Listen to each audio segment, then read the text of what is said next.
they are at higher risk for dependent personality disorder, for depression and anxiety later in life.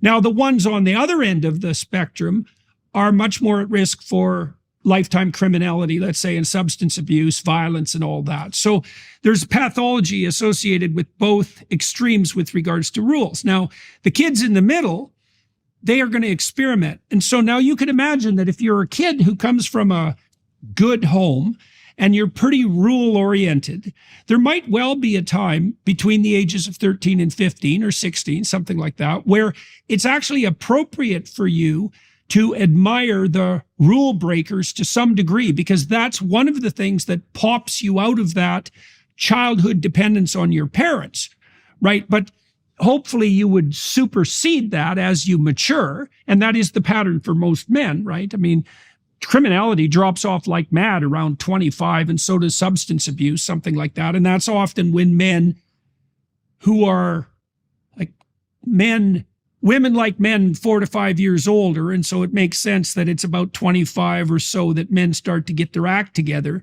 And that's when they take that step beyond the more narcissistic and showy aspects of masculinity and take on these roles that are oriented towards a longer time span and a broader social horizon.